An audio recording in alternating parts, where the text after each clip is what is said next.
Welcome back to today's video. Today is Thursday, September 26th, 2024, and today we are going to be talking about Kamala Harris's Sun Belt strategy, the pathway forward for Kamala Harris in the event that something like this ends up being the map, where Donald Trump ends up winning Wisconsin, Michigan, and Pennsylvania, three states that are often seen as key and crucial for a Kamala Harris victory in the 2024 election.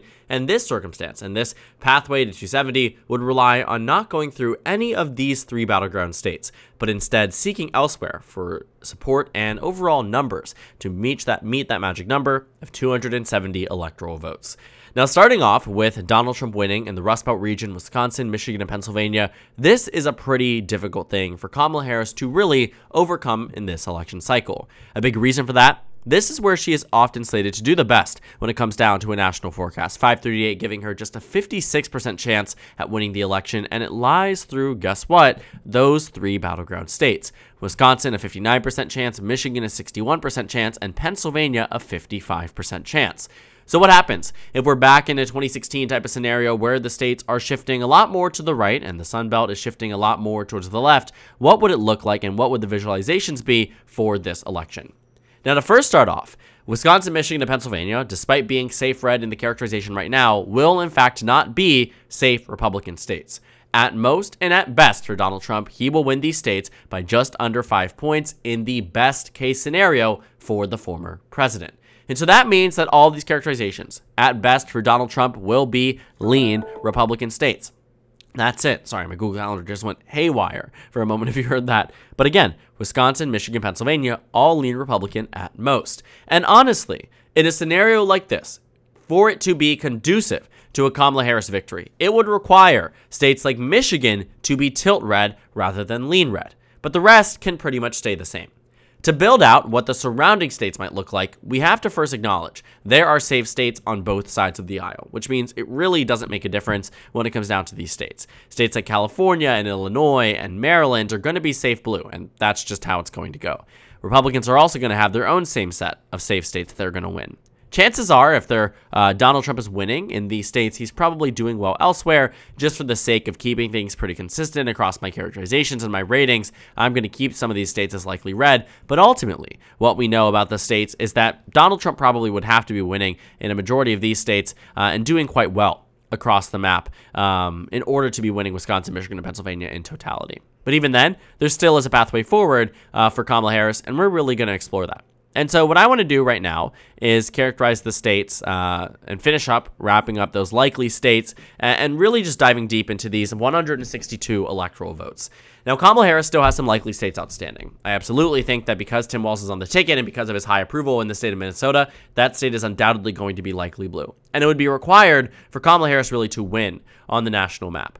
Now, where I think she's going to defer from Hillary Clinton is that I do think she's going to win in Nebraska's 2nd district by a pretty significant amount. Recent data points out of that district have shown that Democrats have started to actually expand on their previous margins, and a big reason for this might genuinely be that voters in this district don't love that Republicans are trying to strip away the one voting power piece that they have, and the reason why there's so much money being funneled into this district every single campaign season. Nebraska's 2nd would become an afterthought to voters and in general to candidates if it doesn't have an electoral vote to give to either side of the aisle. They directly benefit from the political maneuvering and the political rallies and the advertisement space in the Omaha region, because Nebraska's 2nd, it stands to be a state and district that ultimately goes back and forth between Democrats and Republicans. And so Kamala Harris would have to win Minnesota. She would have to win Nebraska. She would certainly have to win the other states that she was expected to win. States like Colorado and New Mexico and Virginia would have to be states that Democrats come ahead in terms of a battleground victory. And New Hampshire, of course, as well. But that only brings Kamala Harris to 226 electoral votes. The remaining 119 would have to hold a pathway here that would help deny Donald Trump a 2nd term, despite Wisconsin, Michigan, and Pennsylvania going to him in this matchup. And that's why it's really difficult.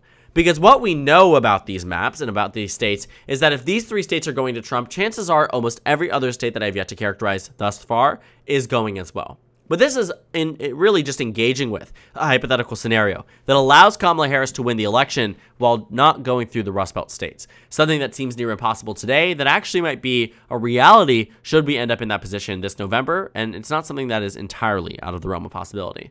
And so Donald Trump at 193, Kamala Harris at 226. Let's go ahead and continue characterizing so we can go ahead and get through this. States like Florida would likely still be going red.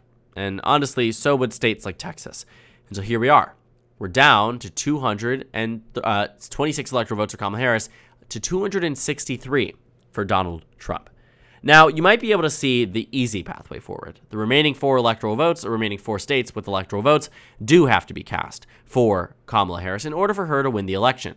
Even if Nevada goes, Donald Trump wins through a tie, and any other state has enough electoral votes to put him over the top at 270 electoral votes. And so really, it would require a multi-state effort to win in these 4 remaining states. It's nothing less than these 4 for her to win the election, because she's not winning really anywhere else when it comes down to battlegrounds. Obviously, Florida and Texas are a bit closer than Republicans would have hoped, but fundamentally, those states are still going to vote for the GOP.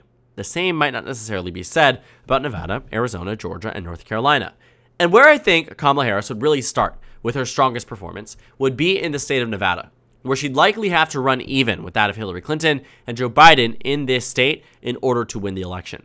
And the reason I say this is because Nevada has actually soured a bit on Democrats since the 2008 election. You can see that in 2008, when Democrats first won it, Democrats had a pretty substantive victory in the 2008 election. They won Nevada by 12.5.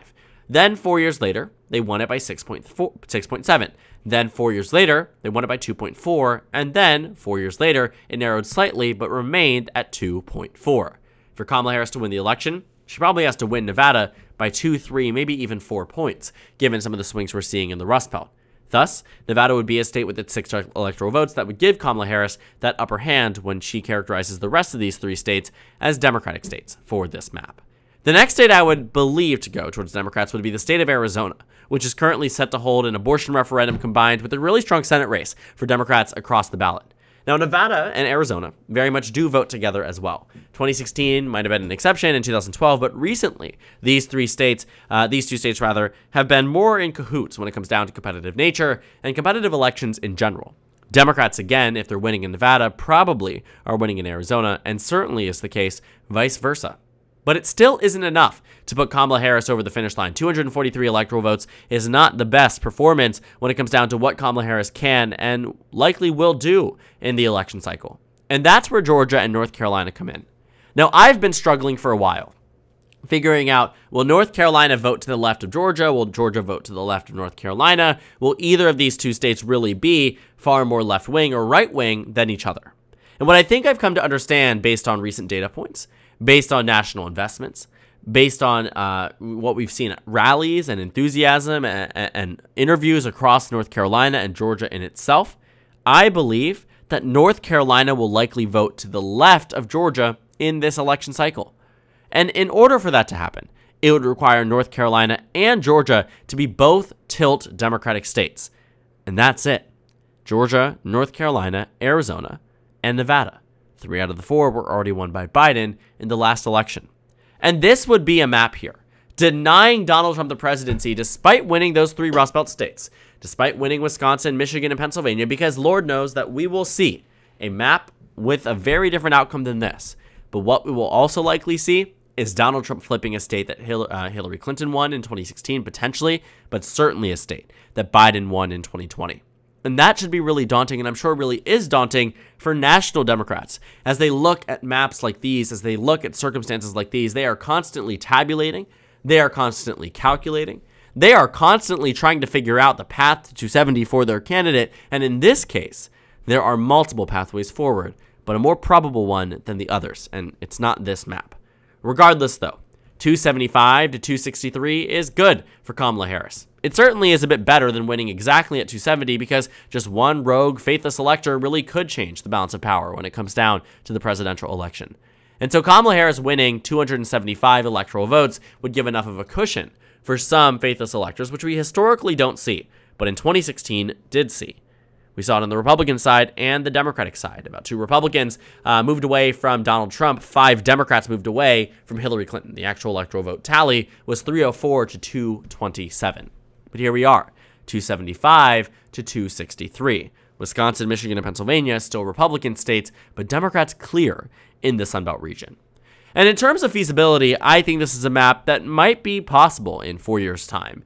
I think based on the trends we've been seeing in the Rust Belt, it has been getting strongly more conservative over the past 20 years at large. What may seem more minute and more, individual on a very local basis in the states it is clear that Wisconsin, Michigan, and Pennsylvania, especially when compared to the 2008 elections, have gotten far more competitive for Democrats. Obama won Wisconsin by 14, Michigan by 17, Pennsylvania by 10. I mean, these were massive, massive numbers for the Democratic Party.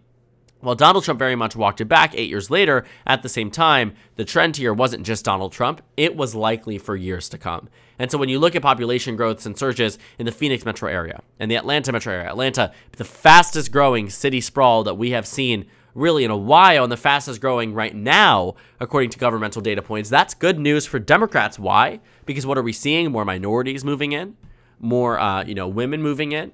General voters that are just more in favor of Democratic politics rather than Republican politics. That's good for Democrats in Georgia.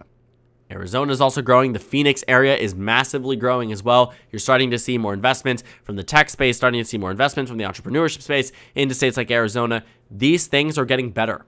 These things are getting better for the Democratic Party in these states. And so it wouldn't shock me if in 4, 8, 12 years, an electoral map like this one ends up being our reality, because it looks like this might be our future. But Wisconsin, Michigan, and Pennsylvania are the states that, ironically, Kamala Harris is actually doing the best in this cycle.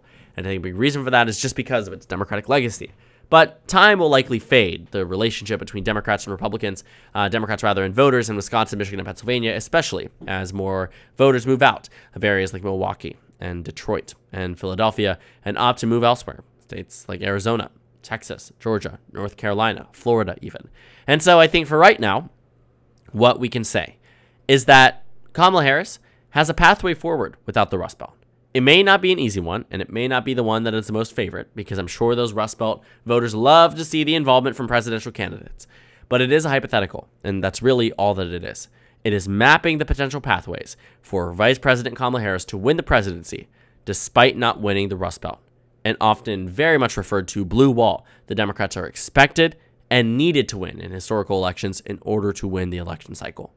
Because the Rust Belt region, had it gone for Hillary Clinton back in 2016, the 10 electoral votes out of Wisconsin would have bumped up Hillary Clinton to 242. The 16 electoral votes in Michigan would have bumped Hillary Clinton up to 248.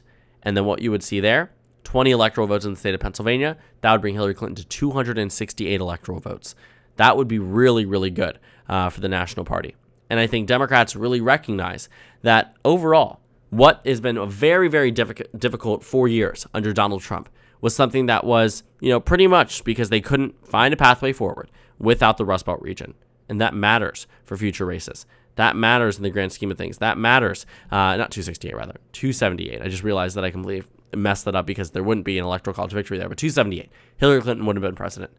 Fundamentally, though, because they could not find a pathway elsewhere. Through North Carolina, for instance, with just one electoral vote than Michigan.